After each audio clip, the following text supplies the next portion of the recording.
She put up on me. I was in the room playing my game, and she came in the room. And then you get up and leave. Tried to leave. She kept chasing me. That's it. And then she wanted to talk about calling the police and all that. That's she control thing she's trying to do. That's it. I don't care what it is. You have got all of these charges. I understand. And you're the one under the jurisdiction of the court. So however you got to figure it out, you need to figure it out. Come on, Carter. Thank you. Teresa Clare on behalf of probation. Your Honor, Mr. Carter is before the court for an adjourned violation of probation. Carter, when he was last before the court, did have a pending felony case. The court did arraign him on that bench warrant. He was set for court. That case that is pending is now set for a plea on November 5th. Mr. Carter now has another new pending case, domestic violence second offense, and it interfered with communications with an alleged date of offense of October 20th, 2024. He is on bench warrant status in that case. Given that there has been continued alleged assaultive behavior with the added victim in this case, because the court did add a no contact with that victim, it does make it a violation of this case. Probation's asking that the court, one, address the felony warrant on that 24FB case, if the court does have it, that the court revoke probation and sentence Mr. Carter to jail 365 days, credit for 162 days served to serve the balance, that he complete the jail DV program, waive remaining terms, accepting his financial obligations, and discharge him from probation without improvement. Mr. Burgess. And Your Honor, I believe he's been arraigned. Well, obviously he's been arraigned. The PE is scheduled for tomorrow morning. I believe. On the one case, I have a new case. However, I was unaware there were new charges, Judge. But I don't know if this court's prepared to arraign my client. I am. Okay. And I don't know. We're going to stand in for the purposes of the arraignment. I'll be filing an appearance, Your Honor. I was unaware, but the charge, I would have filed one already. So. It's a charge of interfering with electronic communication device, the 2-year felony, and then also domestic violence, second offense, the 1-year misdemeanor. Yes, Your Honor. As it relates to both those charges, waive any further reading. Judge loses patience as domestic violence case turns into chaos flush-phase balance scale, a probation violation. Hearing quickly escalates when a defendant is accused of violating court orders and picking up new charges. The judge hears claims that the victim doesn't want to proceed, but prosecutors argue there was contact after a strict no-contact order was already in place. As both sides argue, it becomes clear the defendant has continued interacting with complainant despite warnings. The judge reminds him multiple times that he is under court jurisdiction and must follow the rules. Eventually, the repeated violations and new allegations push the judge toward a harsh decision. Oncoming police car fire. The warrant, stand mute to both those charges. Defendant having waived formal reading, standing mute. Court will enter a not guilty plea. I'll set a probable cause conference in that case for, I need a DV bond form, please. For November 14th, 2024 at 9 a.m. or as your invite indicates. As to bond in that case, you want to say? Yes, Your Honor. Obviously, Mr. Carter's here on his own voluntarily this morning or this afternoon. And obviously the court knows his history of appearance in front of this court. Your Honor, he just got a new job. He was, unfortunately, he lost his other job due to this incident, but he just got a new job that he'll probably lose if he's in custody. Judge, it does appear that the complaining witness in both these cases is the same person who has actually reached out to me before, Your Honor's indicated her, I believe, unlikeliness of appearance in the case. I don't think she wants to proceed with the case, but that's my understanding anyway. People might have a different position, Judge, but she's reached out to me independently and indicated that she does not want to proceed with those charges.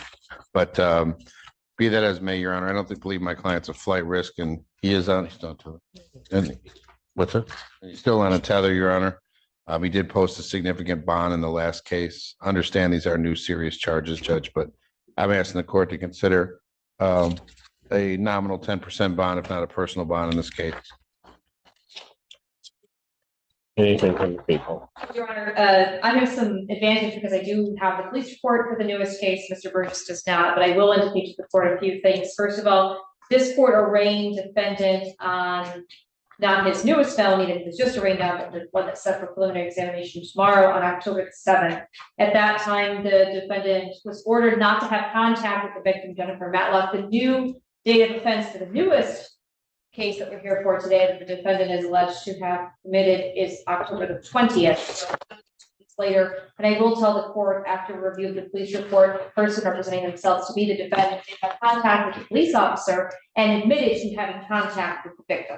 Denied the assaultive behavior, but did admit to having contact with her. Now, because the defendant, because the police officer was speaking with the defendant face to face, I cannot say with absolute certainty that it was the defendant. However, the police officer did a very good job in their report of detailing how he came into contact with that person, that this person called him back, represented themselves to be the defendant, and said that he would turn himself in for the bond violation. I don't have a record that actually happened. So Your Honor, in any case, this is somebody that was on the scope of probation, on bond for a felony, and now has picked up another new felony. So I am asking the court to follow probation's recommendation about the probation and sentence the defendant to serve balance at this time. And in bond in this case, we're assessing for $100,000 for the new felony. You just can't follow the rules.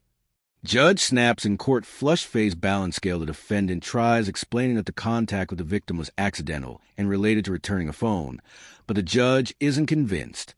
The court points out that a no-contact order was already in place, and any communication was a violation. The defendant insists he was being followed and chased, but the judge shuts down the explanation, saying he should have avoided all contact completely. Tension rises as the judge reminds him he already received leniency before, but new charges keep appearing. Police scarlight fire.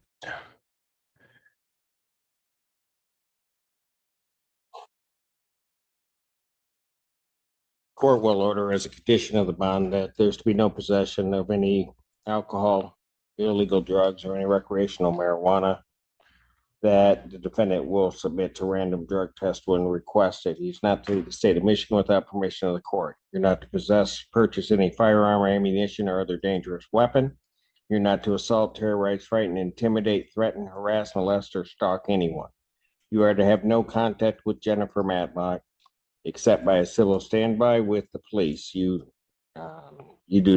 cannot have any direct or indirect contact with the above named person, Miss Matlock, in person or through others or by electronic communication, including but not limited to phone, email, texting, internet, social media, or refer to the person listed online in any form whatsoever.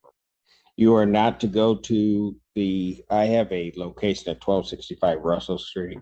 Okay, I'll check that, Your Honor, while you continue and double check that that's correct. You are not to go to that location except with civil standby with the police. If this is your home address, you must find another place to live and notify the court of your new address within 24 hours of any release from incarceration. You are not to violate any criminal law. You are to personally appear at all court hearings and other places as directed by the court. You understand all of those conditions? Yes, sir. And Your Honor, that address is the location where the incident took place. Did we also ask the defendant be prohibited from going to a Glencoe Hills address? I can give the court whenever it's ready. Yes, go ahead. 22, well, actually, we can request the Glencoe Hills apartment complex in general, specifically 2252 Glencoe Hills Drive in Ypsilanti. 2252.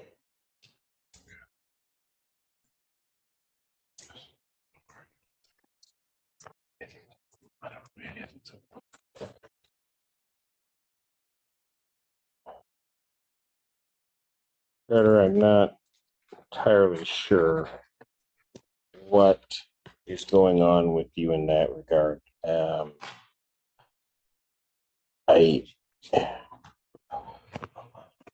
Not litigated.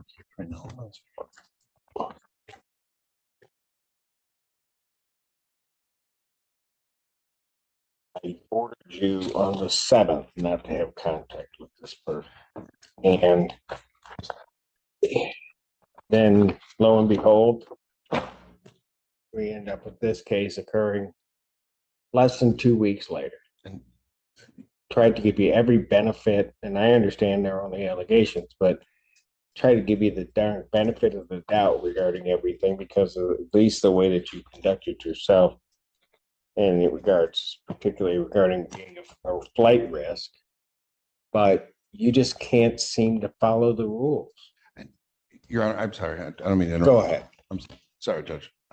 Judge, the incident on the 20th, based on conversations I've had with my client as well as the complainant in this case, the complainant approached my client, asked for a phone back he had purchased, but it was in her name, which he returned to her. That was the basis of the contact. That's our understanding of it, Judge. So I wouldn't, but Right. But the thing is, I know. he needs to be turning around and running in another direction. He shouldn't even be having a conversation, shouldn't be doing anything I agree. whatsoever. I don't think it's at all unclear as to anything that this court has said to you regarding what you need to do. And you need to just follow the rules. I gave you a break the last time that you came in. Even after that, let you go. You can say. Judge revokes probation after new charges surface. Grimacing face balance scale to courtroom turns serious as prosecutors explain the defendant is now facing multiple pending cases, including domestic violence and interference with communications. The judge becomes frustrated, noting that despite prior warnings and bond conditions, the defendant continued to violate court rules. Defense tries to argue the victim may not want to proceed, but the court focuses on repeated violations and lack of compliance. After reviewing everything, the judge revokes probation and orders a 365-day jail sentence with credit for time served. Oncoming police car fire. Whatever you want. I understand. She put up on me. I was in the room playing my game, and she came in the room. And Then you get up and leave. tried to leave. She kept chasing me. That's it. And then she wanted to talk about calling the police and all that. She's chasing me. She's chasing me. She's chasing me. I hopped in my car, and that's when I pulled off. Well, maybe that's all going to come out, Mr. I understand. Carter. Maybe that's all going to come out. I let you out the last time. Should have, of all rights, locked you up on that date. Didn't do it. Gave you the benefit of the doubt because of the time that you came back after you were inadvertently released by the jail. And then what happens? I end up, you get that other case set for exam. Then what ends up happening? I get here and you've got another case. It's a control thing she's trying to do. That's it. I don't care what it is. You have got all of these charges. I understand. I take And you're the one under the jurisdiction of the court. So however you got to figure it out, you need to figure it out. Yes, sir. Yes, sir. Defendant's bond on that case would be set in the amount of $100,000 cash surety.